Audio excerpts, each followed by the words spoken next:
నమస్తే ఫ్రెండ్స్. నేను మీ Sravani. Welcome back to Sravani's kitchen. ఈరోజు మన వీడియో వచ్చేసి కాలీఫ్లవర్ బజ్జీని ఈ వీడియోలో మీతో షేర్ చేసుకోబోతున్నానండి. ఇలా మనం సాయంత్రం స్నాక్స్‌లోకి ఒక 10 నిమిషాల్లో చేసుకొని వేడి వేడిగా తినేయొచ్చు. ఇవి చాలా చాలా టేస్టీగా ఉంటాయి. అంతేకాదు పప్పు, చారు, సాంబార్ వంటి వాటిల్లోకి సైడ్ డిష్‌లా చేసుకొని తిన్నా మంచి రుచిగా భోంచేయొచ్చు. మరి లేట్ చేయకుండా కాలీఫ్లవర్‌తో ఈ కమ్మని బజ్జీని ఎలా చేయాలో ఇప్పుడు చూద్దాం రండి. ముందుగా కాలీఫ్లవర్‌ని కట్ చేసి ముక్కలుగా చేసి తీసుకోండి.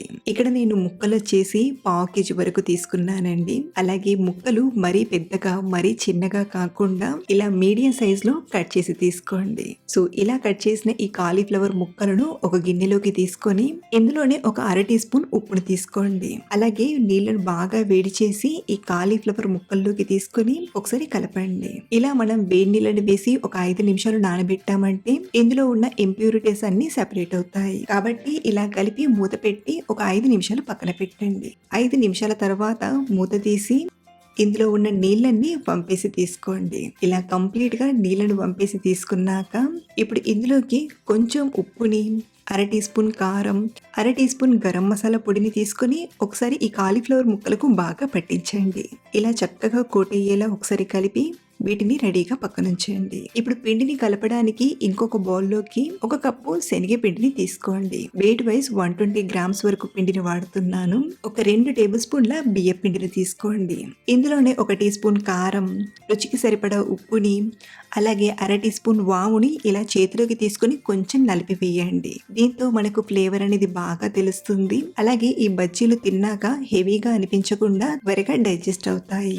అలాగే ఇందులోనే ఫ్రెష్ గా దంచిన ఒక టీ స్పూన్ అల్లం వెల్లుల్లి పేస్ట్ ని, 1-2 టేబుల్ స్పూన్ల కొత్తిమీర ఆకును సన్నగా తరిగి తీసుకొని ముందుగా ఈ పొడి వాటిని ఒకసారి కలపండి.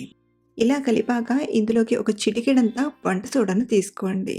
వంట సోడా ఇందులో ఆప్షనల్ అండి. మీరు కావాలంటే వంట సోడా వేయకుండా అయినా చేయవచ్చు. ఇప్పుడు ఇందులోకి నీళ్లను కొంచెం కొంచెంగా వేస్తూ పిండిని కొంచెం జారుడుగా కోటింగ్ కన్సిస్టెన్సీలో కలపండి. పిండిని మరీ గట్టిగా కలిపిన కాలీఫ్లవర్ ముక్కలకు ఎక్కువగా కోట్ అవుతుంది. అలాగే మరీ పల్చగా కలిపిన కాలీఫ్లవర్ ముక్కలకు సరిగ్గా పట్టుకోదు. కాబట్టి ఆలు టమాటా బజ్జీ చేసేటప్పుడు పిండిని ఎలా అయితే కలుపుతామో సేమ్ అలాగే కలపండి.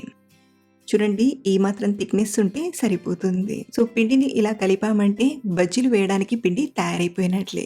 మరో పక్కన డీప్ ఫ్రైకి సరిపడా ఆయిల్ ని తీసుకుని బాగా వేడి చేయండి. మనం చిన్న పిండి ముద్దను వేసామంటే చూడండి, ఆయిల్ ఇలా ఈ మాత్రం వేడవ్వాలి. ఇప్పుడు మనం ముందుగా కలిపి పెట్టిన కాలీఫ్లవర్ ముక్కలను ఒక్కొక్కటిగా తీసుకుంటూ పిండిలో చక్కగా కోట్ చేసి పక్కన వేడవుతున్న ఆయిల్లోకి స్లోగా తీసుకోండి. ఇలాగే ఒక్కొక్క కాలీఫ్లవర్ ముక్కను పిండిలో కోట్ చేసుకుంటూ ఆయిల్లోకి తీసుకోండి. ఇలాగే మనం తీసుకున్న ఆయిల్ని బట్టి సరిపడాని బజ్జీలను కోట్ చేసుకుంటూ తీసుకోండి. ఇలా మనం మైదా పిండి లేకుండా హోమ్ మేడ్ స్టైల్లోలా మంచి టేస్టీగా ఈ కాలీఫ్లవర్ బజ్జీలను చేసుకోవచ్చు. సో ఇలా సరిపడాన్ని బజ్జీలను తీసుకున్నాక మంటను మీడియం ఫ్లేమ్లో పెట్టి స్లోగా టర్న్ చేస్తూ బాగా ఫ్రై చేయండి. అలాగే హై ఫ్లేమ్లో ఫ్రై చేస్తే పైన కలర్ వచ్చేస్తుంది, కానీ లోపల కాలీఫ్లవర్ ముక్క అనేది సరిగ్గా ఉడకదు. కాబట్టి ఖచ్చితంగా మంటను మీడియం ఫ్లేమ్లోనే పెట్టి బాగా ఫ్రై చేయండి. ఇవి ఇలా పైన క్రిస్పీగా వచ్చి మంచి కలర్లోకి వచ్చాక ఆయిల్ నుండి తీసుకోవడమే. ఇలాగే మనం తయారు చేసిన పిండి మొత్తం 1 by 1 బ్యాచ్గా తీసుకుంటూ ఫ్రై చేసి తీసుకోవడమే. ఇక్కడ నేను లాస్ట్లో కొన్ని గాంట్లు పెట్టిన పచ్చిమిరపకాయలు కూడా ఫ్రై చేసి తీసుకుంటున్నాను. మీరు కావాలంటే వీటితో పాటు కొన్ని పల్లీలను కూడా ఫ్రై చేసి తీసుకోవచ్చు. ఇలా మనం కాలీఫ్లవర్ బజ్జీలను సింపుల్ గా చేసినా చాలా రుచిగా ఉంటాయి. అలాగే మీరు ట్రై చేశాక మీకు ఎలా కుదిరాయో కింద కామెంట్ లో చెప్పడం మర్చిపోవద్దు. మరిన్ని సింపుల్ అండ్ టేస్టీ రెసిపీస్ కోసం మన ఛానల్ ని ఫాలో అవ్వండి. Thank you for watching.